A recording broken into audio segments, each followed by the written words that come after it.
You are 43 years old. It is 2:47 in the morning on a Tuesday, and you are lying in bed, staring at the dark ceiling. The blue light of your phone just lit up the room with another notification from your banking app. It is one of those helpful little reminders that your checking account balance has dipped below $1,000 again. And as you lie there, you do that thing we all do sometimes, that quiet mental math where you add up your car payment, your mortgage, your kids' travel, soccer fees, the insurance premiums, and you realize something terrifying. Somehow, despite making more money than you ever have in your life, maybe more than you ever thought possible, you feel more financially trapped than you did when you were 25. Here is what nobody tells you about your 40s. This decade does not determine how rich you will look to your neighbors. It determines how calm your future feels. And those are two very different things. My name is Max, and I have spent a lot of time thinking about money.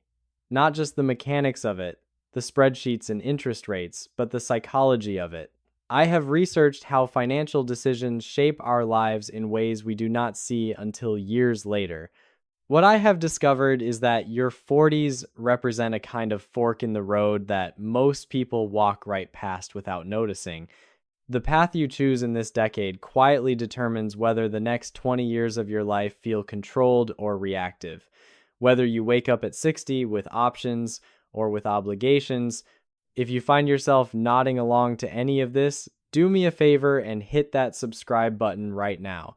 This channel is about helping people like you see money differently, and if this video helps shift your perspective even a little bit, that like button lets me know I should keep making content like this. Now, let me tell you why your 40s are so different from every other decade. Most people assume that building wealth is about making more money. And look, income matters. I am not going to pretend it does not, but here is what the data actually shows. According to recent Federal Reserve surveys, about half of Americans perceive themselves as living paycheck to paycheck. And here is the surprising part. It is not just lower income households. Research shows that even among households earning six figures, lifestyle creep is often the main driver of financial stress. This is the paradox of the 40s. You are probably earning more than you ever have, but you are also spending more than you ever have. And the gap between those two numbers, that is what actually determines your future. Let's talk about what is actually happening in your brain when you are under this kind of financial stress. This is where it gets really interesting. Researchers in behavioral economics have documented something they call the scarcity mindset.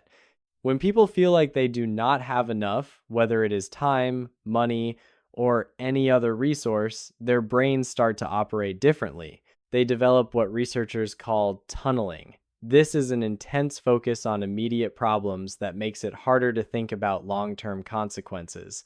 Think about it this way. When your car breaks down and you do not have an emergency fund, your brain goes into firefighting mode. All your mental energy is focused on, how do I pay for this repair right now? You are not thinking about your retirement savings. You are not thinking about career opportunities. You are just trying to survive until next Friday. But here is what is fascinating. This effect is not just about being objectively poor. It is about the feeling of scarcity, which means that someone earning $150,000 a year but spending $145,000 can experience the same cognitive narrowing as someone earning far less. Research suggests that financial stress consumes mental bandwidth, leaving fewer cognitive resources for thinking about other challenges. People in this state tend to make more short-term focused decisions, sometimes overborrowing or delaying important financial steps because they cannot think beyond the immediate crisis. Let me paint two pictures for you to show you how this plays out in real life. Let's call these two paths the story of David and the story of Michael. Path A belongs to David. David looks incredibly successful on paper. He is 42. He has a high income, a beautiful 3,000 square foot house in the best school district, and two brand new cars in the driveway. Maybe a luxury SUV and a nice sedan. He has a country club membership or some premium subscriptions he barely uses. But underneath that surface, every single dollar is spoken for. David's fixed costs eat up 70 or 80% of what he brings home. When something unexpected happens, and something always happens, like a roof leak or a medical bill, he either puts it on a credit card or he dips into whatever small savings cushion he has managed to build. David is not broke, but he is not free either. He is financially stuck. He is constantly juggling upcoming expenses, always aware of the next bill, the next payment, the next financial obligation. He cannot take a risk at work. He cannot ask for a raise with confidence because he is terrified of losing his job. He is trapped in what we call the golden handcuffs. Now, let's look at path B. This is Michael. Michael's life looks less impressive from the outside. Maybe he drives a car that is 5 or 6 years old. Maybe his house is a little smaller than what the bank said he could afford. Maybe he mows his own lawn on Saturdays. But here is what is different. Michael has margin. 20 or 30% of Michael's income is not already committed to fixed costs. When opportunities arise, whether that is an investment, a career move, or just the chance to take unpaid time off for a family emergency, Michael can actually say yes. He is not constantly operating in survival mode. He is building. And here is what most people miss. The difference between David and Michael is usually not income. It is decisions. Specifically, the decisions they made in their early 40s about their fixed costs. When you are in your 20s or 30s, you have time on your side. You can make financial mistakes and recover from them. If you save nothing until you are 32, you have still got 30 plus years of compounding ahead of you. But in your 40s, the math starts to change. Not because it is too late, it is absolutely not, but because every decision compounds forward in a more concentrated way. So, how do smart people end up like David? They fall into 3 specific traps that trigger what I call reverse compounding. You know how compound interest works for you when you save? Well, in your 40s, your liabilities compound against you just as fast. Trap number 1, the car payment. Let's get specific. The average new car payment in America right now is over $730 per month. If you are financing a used car, you are looking at around $530. That is for one car. Most households have 2. So let's say you are paying $1,400 a month between 2 car payments. Over a typical 6-year loan period, that is over $100,000 just in car payments. Now, imagine if instead of the new SUV, you bought reliable used cars with cash. That $700 difference per month, invested in a simple index fund averaging even a conservative 7% real return, would grow to over $100,000 in just 10 years. That is one decision. Cars. Just cars. Trap number 2, housing. According to recent data, homeowners with a mortgage are spending a median of about 21% of their income on housing costs. But in high-cost areas, families are spending 30, 40, even 50% of their income just on housing. If you lock yourself into a house at the top of what you can afford at age 38 or 40, you might be stuck paying for that decision until you are 68 or beyond. Every month, that oversized mortgage payment takes dollars that could be compounding in your retirement account and sends them to the bank instead. This is the definition of being house poor. You have a great asset, but it is eating you alive. Trap number 3, lifestyle creep. This is the most dangerous trap because it is invisible. You get a promotion, you get a $10,000 raise. Ideally, that money should go to savings. But instead, your brain says, I work hard, I deserve this. So you start buying better wine, you upgrade your vacation package, you buy the premium cable package, you start outsourcing your lawn care. Suddenly, that $10,000 is gone. Your lifestyle has inflated to match your new income. You are running faster on the treadmill, but you are not moving forward. So, what should you do instead? How do you move from the path of stress to the path of comfort? Let me give you an escape plan. These are principles, not just prescriptions, because your situation is unique. Principle number 1, know your burn rate. Stop looking at your income. Your income is just vanity. Look at your savings rate. What percentage of your take-home pay are you actually keeping? Financial experts often recommend saving 15% of your income for retirement alone, but most people are saving less than 5%. You need to calculate exactly how much it costs to run your life for 1 month. That is your burn rate. Your goal in your 40s is to stabilize that number, not let it grow. Principle number 2, prioritize lowering fixed costs over increasing income. I know that sounds backwards. We are taught to always hustle for more money. But here is the thing. A dollar saved from your fixed monthly overhead is worth more than a dollar earned. Why? Because a dollar earned is taxed. A dollar saved is tax-free and permanent. If you can reduce your monthly expenses by $500, that is the equivalent of earning $6,000 or $7,000 more per year, every year, forever. And unlike a raise, which you might spend, a reduced expense actually stays in your pocket.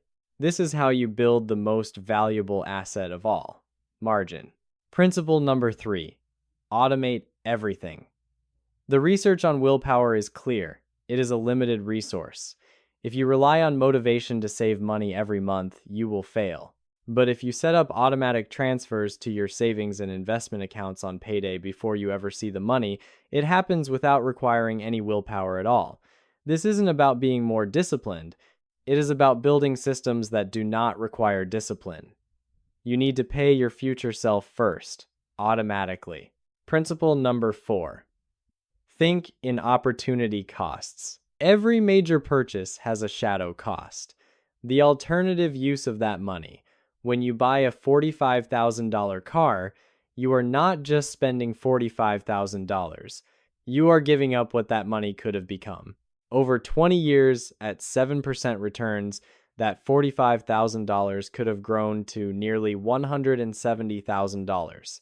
I am not saying never buy a nice car. I am saying know what it actually costs you. Principle number 5, build walkaway money. This is the ultimate goal. When you have 3 to 6 months of expenses saved in an emergency fund, something incredible happens to your psychology. You stop flinching every time your phone buzzes. You stop lying awake doing mental math about whether you can afford to fix the furnace.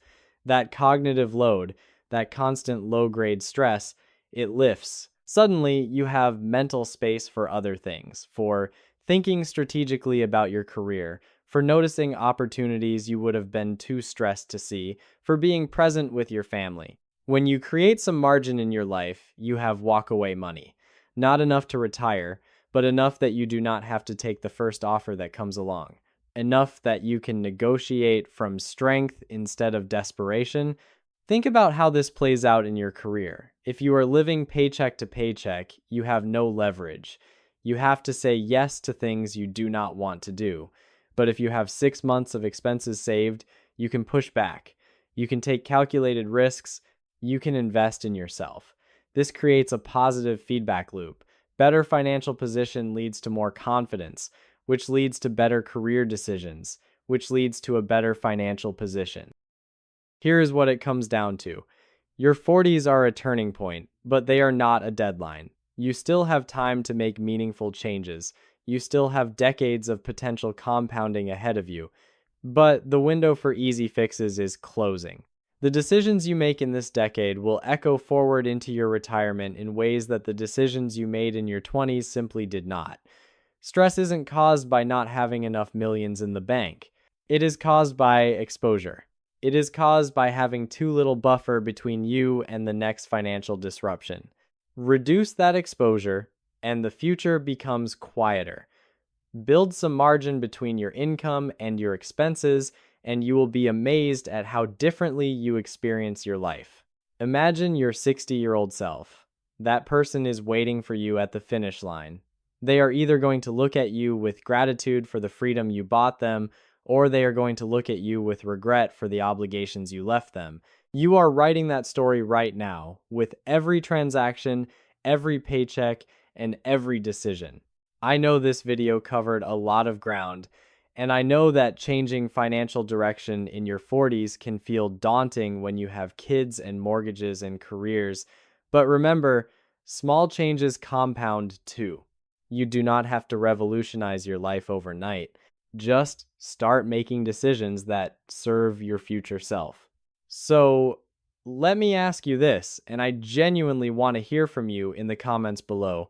What is one normal expense that you have decided to cut out to buy back your freedom? Is it the second car? The cable bill? The daily coffee run?